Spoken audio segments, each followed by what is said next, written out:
very warm welcome to part 2 of the GGGaming MET Preview, where, of course, in the first episode, we had an opportunity to speak to both Candice Bass-Robinson and Justin Snaith, and they have some massive entries in the 3 key Grade 1 races, being the Cape Flying Championship, the Mallorca Stakes, and the Cape Met.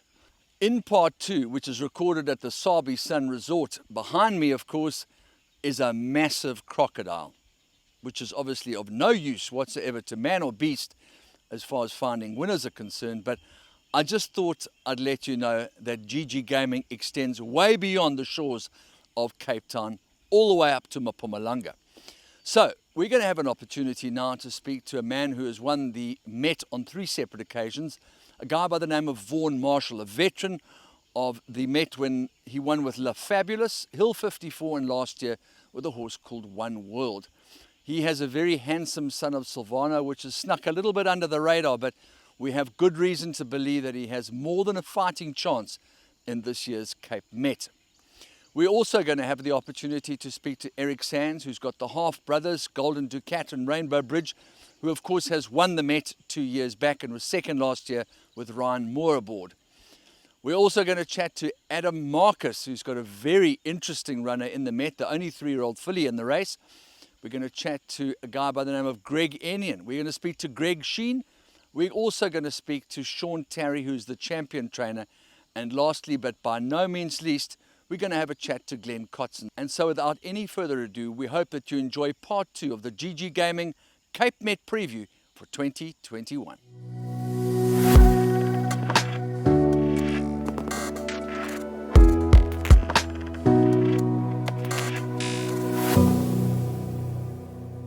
He's had a bit of a troubled prep in that he was off for 10 months with an injury, but he's come back nicely and he's well on his way again. And you know, if he hadn't had that break, his rating would be far higher than it is now.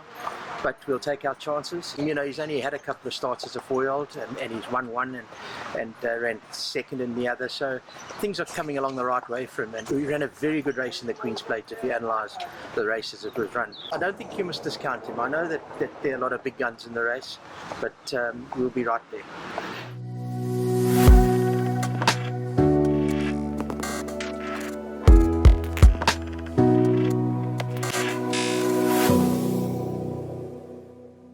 He's an honest horse. He's always in the fire. I don't think he's ever been beaten by more than 2.5 lengths in his life, so he's bound to be there. From the point of view of well-being, I just think he's come together at the right time. He's spot on. Golden Ducat is just I'm going to say it's a good horse. He's still underrated. He's a top horse. Never mind the winning margin, the way he fought back.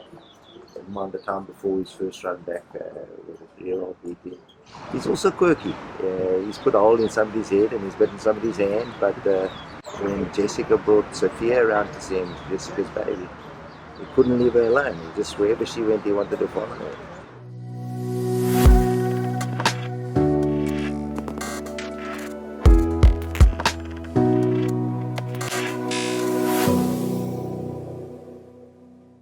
You've made reference to the fact that he has placed on 2 separate occasions over 1,800 meters at Greyville in the Champions Cup at the end of the season.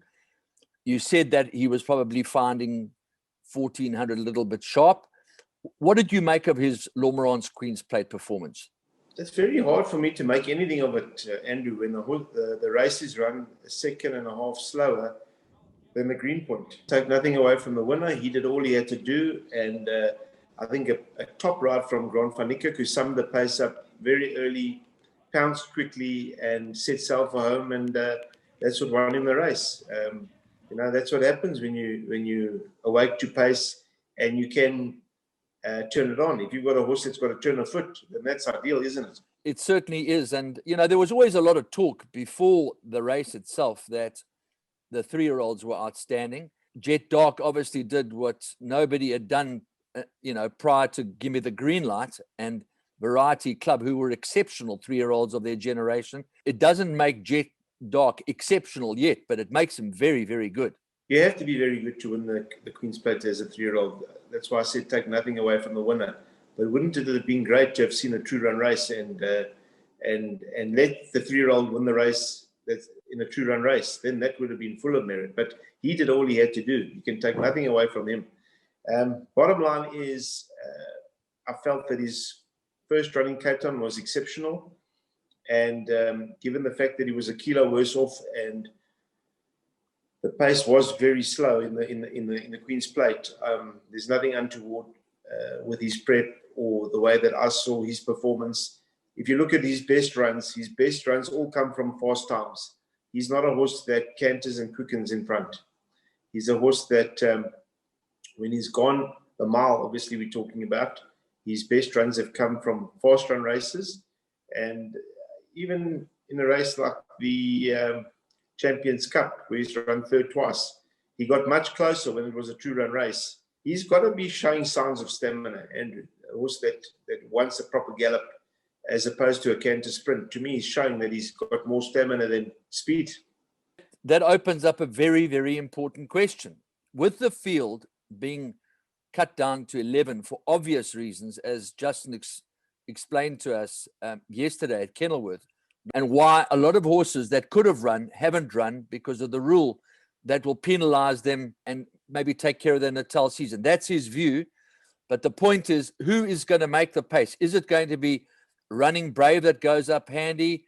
Do you really see anything else that is a likely pacemaker in this race? Okay, so just to agree with Justin in his first assessment in terms of handicapping, I don't blame him for sitting out with some of these horses that he wants to run in the July, because we've seen throughout the season that a horse can run 10 lengths off or 5 lengths off unplaced and come out with a ridiculous rating. So I think he summed that up. I think the smaller fields and feature races is going to be the new norm just based on handicapping alone. Yeah, I have to agree with him and his assessment over there. When we talk about pace, there's a good chance Running Brave may lead. I mean, I'm sure she's not going to make it for everybody else, but going 2,000 for the first time, I'm certainly not looking to make the pace for everybody else. Yeah, and I suppose when you look at it, the interesting aspect of Running Brave's participation is that we will get a measure of understanding as to how good Summer Pudding is without being there. Because I think we're all prepared to write her race off in the Paddock Stakes. I mean, it's just not a true reflection of her ability. But it's nice to have Running Brave in the race because she is as dogged and as determined as you can get a filly mare to be. Yes, having said that, Andrew, you can only make that assessment provided she runs a good race. She's Correct. So honest that, if she had to run a good race, you could then draw that sort of line of form or assessment. But, it's not an easy trip to make to Cape Town. And, she's as honest as they come. And if she does bring her A game, then you certainly would be right. So that basically leaves us with the Sands pair of Golden Ducat or Ducat, however you'd like to pronounce it, and Rainbow Bridge, who are known for racing close to the pace. It's their own backyard. They've both had outstanding preps. And it's in all probability that you might be able to get a little bit of cover from all of Running Brave, Rainbow Bridge, and Golden Ducat. Yeah, listen, from where we're drawn second widest. Gavin has to just take his chances, and especially once we were there for the Queen's Plate, and that went pear-shaped. Basically, the race is in Gavin's hands. He must do what he feels best and ride the horse as the race unfolds. As I said, twice that he's been 1800, he didn't lead. He sat, I think, second, third both times. The draw's not going to allow him to sit in the box seat this time. So, I'll just leave it in Gavin's hands. Physically, has he continued to show this penchant for the Cape that he's always done? Yeah, he's in good order, Andrew. He's fit and well, he's thriving in Cape Town, and I don't have any excuses as far as that's concerned. Bottom line, he's a legitimate contender. Yeah, well, if he isn't legitimate, then there aren't too many legitimate horses around these days. Okay, Let's move to your flying filly in the flying championship. They say that there are lies, there are damned lies, and there are statistics. And I noticed that in her whole career, she's actually only won one race over 1,000 meters, and that was in her penultimate start, which tickled you pink. You were absolutely over the moon with that performance. And, you know, the way she won her last start in the Scepter on the Lomrance Queen's Plate weekend was just nothing short of spectacular. She's one that I've said all year through that she thrives in Cape Town and really didn't do well in Durban at all. And I always felt that, you know, having still won a Group 1 in Durban, and I wasn't really happy with her, that thriving in Cape Town, you know, she would be a tough competitor for anybody to face. You know, I'm so pleased you said that, because I love trawling the internet and looking for evidence and what have you. And I saw a picture of her winning at Scottsville. And even though she won, you know, the year before, where she showed so much resolution and courage, you could see her coat wasn't right. I mean, it's the middle of winter in Durban. It's not all that cold, but she didn't look a shadow of what we saw at Kenilworth on the Friday before the Queen's Plate. And you remember, Andrew, these Group 1 horses, you plan their program and their routine a long way out. And I'm not making excuses. I'm a conditioner, and I should have a right at any given time that we step into the starting stalls. But with lockdown having started, we didn't know when we were going to race, what the dates actually were.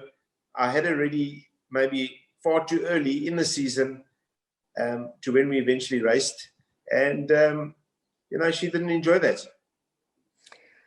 Okay, well, suffice to say that she is up against the boys. She's taken them on before. She's up against a very, very high-class field. But there's no doubt in my mind that if she continues to show the well-being that she showed on Friday, that she has to be the one to beat. It's hard to say the one to beat because of the distance. Had this been a 1,200, I'd say you are quite right. But it is 1,000, and you know, healthy respect for you know, the key protagonists, Run Fox Run, Russet Air, and obviously the top horse of Justin's. I mean, he's done absolutely nothing wrong. Yeah, even though, you know, obviously Casimir is a horse that's probably slightly better over 6, but his stable companion, the other one, Eric the Red, he's going to stud. They want to finish on a high note, and there's talk that he's the right one. You have to be good. He's going to have to be very good. Absolutely. Anyway, that's what it's about. It's about putting your toe in the water. If you don't put it in the water, you ain't going to get wet. But let's move to Bowie, because he rounds off your day in the 12th. There's no sneaking off early after the Met. Not that there'll be too many people to celebrate with, but the check will be in the bank, hopefully. And he's a horse that has his second run in Cape Town. I think it's fair to say that his first run in Cape Town was, on paper, singularly disappointing. But perhaps you can explain to us exactly what you expected and what you are expecting on Saturday. Well, you know, you go down for the ready to run just because the amount of money that you're racing for, and especially in these times where you're battling to get a Group 1 for a million rand. You know, it's big money, and you take your chances no matter what. He never had the draw. I was fortunate enough to have Muziyeni on him at the time, and there was a false start. In the first start, he got an absolute flyer, and everything was basically going to plan, but it was a false start. And the second jump was different, obviously, and it was a poor showing. I elected to give him a break after that and just, you know, give him time in Cape to freshen up. And it's just a comeback run. Hopefully that will bring him on for the Joburg season to come. So there's no major expectation, but there was just no point sending the horse straight back after that type of experience. I decided to just let him enjoy the weather in the Cape, which he has benefited from. And we're preparing him for Joburg, basically, to be honest. Well, Sean, there's always so much to talk about, but I know you're a busy man. I know you're a very dedicated family man. I just want to say thank you very much for availing us of your time, and hopefully look forward to seeing you in Cape Town on Saturday, the 30th of January. Yeah, well, I'll be there no matter what. Let's just hope it goes well. Yeah, you'll definitely be there. I'm crossing fingers that maybe I'm lucky enough to be there, but come rain, come shine, it's going to be a great day, as it always is at the end of January.